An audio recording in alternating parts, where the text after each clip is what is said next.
If you want to play better pickleball, you need to stop trying to hit a winner every single time. If you can learn to be more patient and to wait for the right opportunity, you're going to find yourself winning more points. Easier said than done? Stay tuned.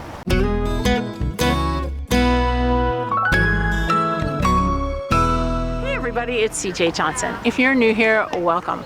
We talk about all things pickleball, from instruction to gear to fitness, with a special focus on the player over 50.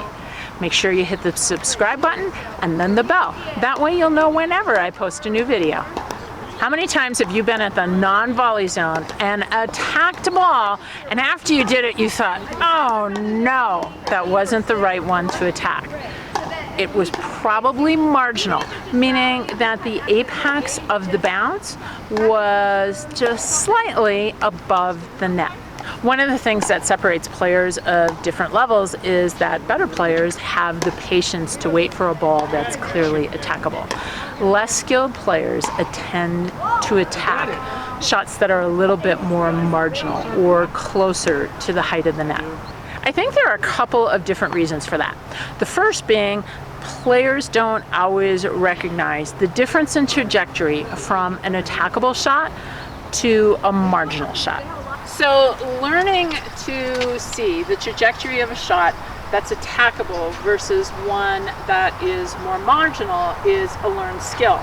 The point of this drill that we're going to do, and it's the attack drill, is to learn to see that. So what we're going to do is start a dinking game back and forth, and when a ball finally gets above the net, we're going to reach out, grab the ball, and say attack. Okay, so let's go ahead, Jeannie. Let's put the ball in play.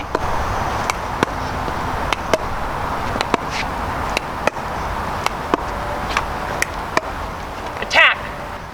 Okay, so that ball was high enough where I could attack it. All right, let's do it again. Okay.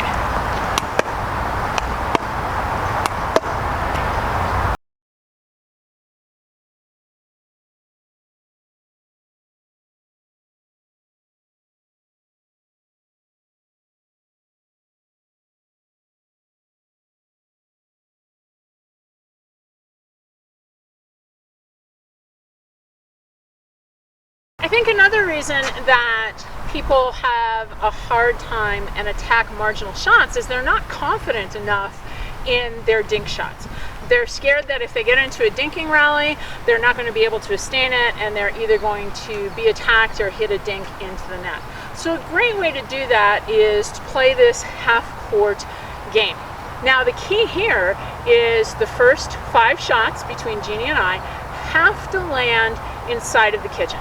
That teaches us patience. After those first 5 shots land in the kitchen, then anything goes. 1, 2, 3, 4, 5.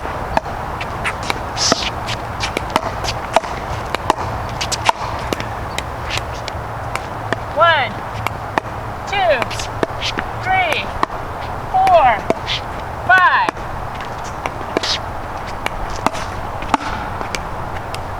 One, 2, 3, 4, 5.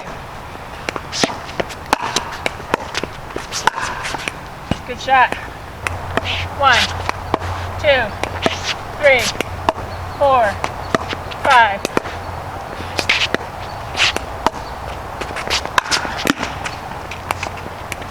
I know that some of you love to watch pickleball on YouTube, and you're probably thinking to yourself, wait a minute, CJ, I frequently see players attack from below the net. Yes, high-level players have the ability to attack balls at or below the net. They create topspin, which lifts the ball over the net, just like Alex Hamner does in this shot. Most mere mortals would be better served waiting for a more attackable shot. If you play against someone who can topspin a ball from a low position, 2 things to keep in mind. Their setup may indicate an attack, and sometimes your best weapon is a duck. If you got value, make sure you give it a thumbs up and share it with your pickleball playing friends, because together we can train smart, live bold, and age well.